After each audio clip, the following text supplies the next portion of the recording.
அன்பு உள்ளங்களுக்கும் வணக்கம். எனக்கு ஆதரவு கொடுத்த நண்பர் நண்பிகளுக்கு நன்றி. இப்போதுள்ள சூழ்நிலையில் பெண்களுக்கு கல்வியும் திறமையும் இருந்தால் மட்டும் போதாது, எல்லா விதத்துலேயும் மன வலிமையும் ரொம்பவே முக்கியம். அதைத்தான் இந்த கதையில் நான் சொல்லியிருக்கேன். இது முழுக்க முழுக்க என்னோட கற்பனை கதை தான். நன்றி. வாங்க வீடியோக்குள்ளே போகலாம். சென்னையில் ஒரு மிடில் கிளாஸ் ஃபேமிலி வாழ்ந்துட்டு வருது. அவர் பெயர் பசுபதி, அவர் மனைவி பெயர் சித்ரா. அவங்களுக்கு பியூட்டியான ஒரு பொண்ணு இருக்கா. பேரு அக்ஷயா, வயசு 22. அவ காலேஜ் படிப்பை முடிச்சுட்டு ஒரு ஆபீஸ்ல வேலைக்கு போயிட்டு இருக்கா. பசுபதியும் சித்ராவும் அக்ஷயாவுக்கும் வரன் தேடி அலையிறாங்க. ஜல்லடை போட்டு ஜலிச்சு ஒரு பையனை தேர்ந்தெடுக்கிறாங்க. அவன் பெயர் மோகன். மோகன் சொந்தமா டிராவல்ஸ் வச்சு நடத்திட்டு வரான். மோகனுக்கும் அக்ஷயாவுக்கும் கல்யாணம் செஞ்சு தனி கொடுத்துன்னு வைக்கிறாங்க. மோகனுக்கு அப்பா அம்மா கிடையாது. அவங்களோட பொண்ணும் மருமகனும் ரொம்பவே சந்தோஷமா வாழ்க்கையை நடத்துறாங்க. ஒரு சில வருஷம் கழிச்சு குட்டி பாப்பா ஒன்று பிறக்குது. பாப்பா பேரு பிரீத்தி. அவங்க வாழற வாழ்க்கையை பார்த்து பூரிச்சு போறாங்க சித்ராவும் பசுபதியும். ஆனா அவங்க சந்தோஷம் நீடிச்சு நிலைக்கல. ஆமாம், எல்லாத்துக்கும் சேர்த்து விதி ஒரு முற்றுப்புள்ளி வைக்குது. எல்லாருமே தூரமாக இருக்கிற ஒரு கோயிலுக்கு போகிறதுக்கு திட்டம் போடுறாங்க. குறிப்பிட்ட அந்த தினத்தில் அக்ஷயா வீட்டு விளக்கா இருக்கிறதுனால அவளால் போக முடியல. மற்ற எல்லோரும் காரில் பயணமாகறாங்க. கோயிலுக்கு போயிட்டு வீட்டுக்கு திரும்புகிறாங்க. மோகன் நல்லாவே கார் ஓட்டுவான். எல்லாரும் எதையோ ஜாலியாக பேசிட்டே காரில் வந்துட்டு இருக்காங்க. எதிரில் யமன் தண்ணி லாரி ரூபத்தில் வருது. ஒரே செகண்டு தான் எல்லாமே முடிஞ்சு போகுது. வீட்டில் அக்ஷயா குழந்தைக்கு சாப்பாடு ஊட்டிட்டு இருக்கா. அவளோட செல்போன் விடாமல் அலறுது. செல்போனில் வந்த துக்க செய்தியை கேட்டு பிரம்மை பிடித்தபடி உட்கார்ந்தாள் அக்ஷயா. அந்த வீடே இடிந்து அவள் தலைமையில் விழுந்தது போல் ஆனது. சுதாரித்து கொண்டு அவள் அலறல் சத்தம் கேட்டு அக்கம் பக்கம் உள்ளவர்கள் அங்கே கூடிவிட்டார்கள். அந்த செய்தி பரவி அந்த தெருவே அல்லோகலப்பட்டு கொண்டிருந்தது. ஒரு வழியாக அக்ஷயாவை சமாதானம் செய்து மார்ச் வரைக்கும் அழைத்து சென்றார்கள். முடிந்தது, எல்லாமே முடிந்து போயிடுச்சு. யாரும் இல்லாமல் தனிமரமானாள் அக்ஷயா. குழந்தையை வைத்து கொண்டு என்ன செய்வது என்று தெரியாமல் சொத்து நகை எல்லாவற்றையும் விற்று வாழ்க்கையை நடத்தினாள். ஒரு சில வருடங்கள் கழித்து சாப்பாட்டிற்கே என்ன செய்வது என்று தெரியாமல் வாழ்க்கையை நடத்த வழி தேடினாள். தெரிந்தவர்கள் மூலம் பார்ட் டைம் ஜாப் கிடைத்தது. குழந்தையை பள்ளியில் விட்டுவிட்டு வேலைக்கு போக தொடங்கினாள். வருடங்கள் உருண்டோடியது. அவள் தனியாக வாழ்வதால் பல வழிகளில் அவளுக்கு இன்னல் ஏற்பட தொடங்கியது. அவள் மகள் பிரீத்தியும் வளரத் தொடங்கினாள். தன் குழந்தைக்காக நடைப்பிணமாக வாழ்ந்தாள் அக்ஷயா. அந்த சமயத்தில் தான் அவள் வேலை செய்யும் அலுவலகத்தில் மகேஷ் என்ற வாலிபன் அவளை மணக்க முன்வருகிறான். அக்ஷயா திருமணம் செய்ய மறுக்கிறாள்.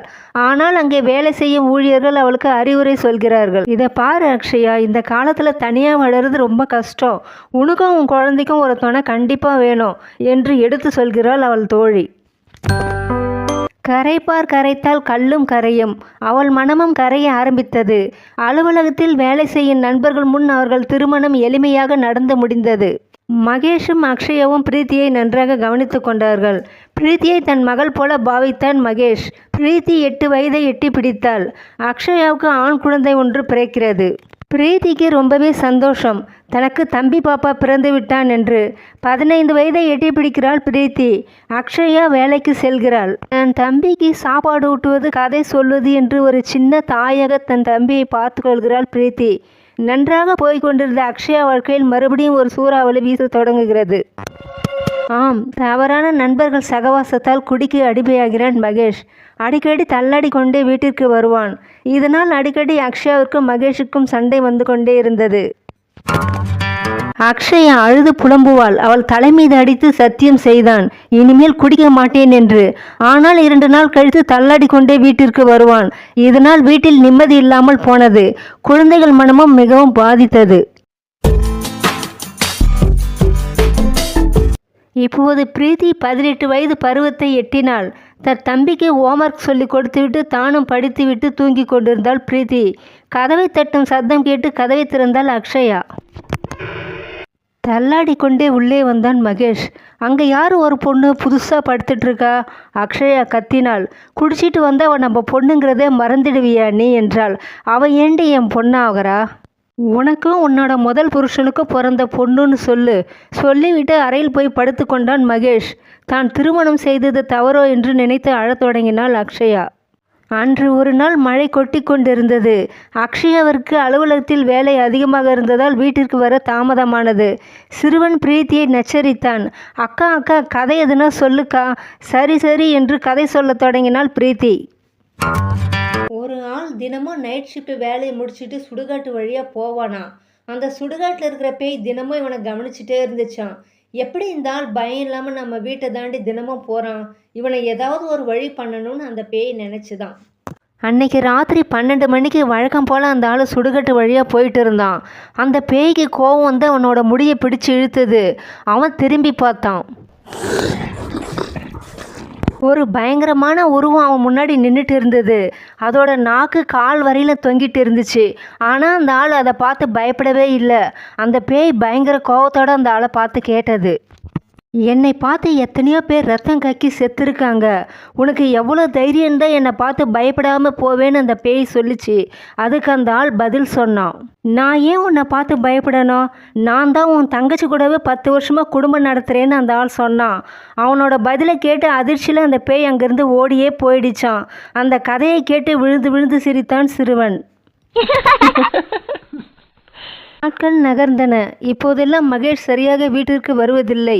ஏன் என்று குழம்பினாள் அக்ஷயா. பிறகுதான் தெரிந்தது அவன் வேறு ஒரு பெண்ணிடம் பழக்கம் வைத்திருக்கிறான் என்று. அதை கேள்விப்பட்டு அதிர்ச்சியில் உறைந்து போகிறாள் அக்ஷயா. மகேஷ், நான் கேள்விப்பட்டது உண்மையா? நீயும் உங்கள் ஆஃபீஸில் வேலை செய்கிற பொண்ணும் எங்கேயோ ரூம் எடுத்து தங்கியிருக்கீங்கன்னு கேள்விப்பட்டேன். மகேஷ் பதிலளித்தான், ஆமாம், அப்படித்தான் நான் செய்வேன். உனக்கு வேணும்னா நீ எவன் கூடவாவது போ. திமிராக பதிலளித்தான் மகேஷ். அவன் சொல்வதை கேட்டு நொறுங்கி போனாள் அக்ஷயா. அடிக்கடி பணம் கேட்டு அக்ஷயாவை மிரட்ட ஆரம்பித்தான் மகேஷ். நீ குடியிருக்கும் வீட்டில் வந்து கலாட்டா பண்ண உன்னோட மானம் தான் போவோம். ஒழுங்கா நான் கேட்குறப்ப பணத்தை கொடுத்துடு என்று மிரட்டி பணத்தை வாங்கி கொண்டு போனான். இது தொடர்கதையானது. வீட்டின் வறுமை காரணமாக பிரீத்தி வேலைக்கு போகத் தொடங்கினாள்.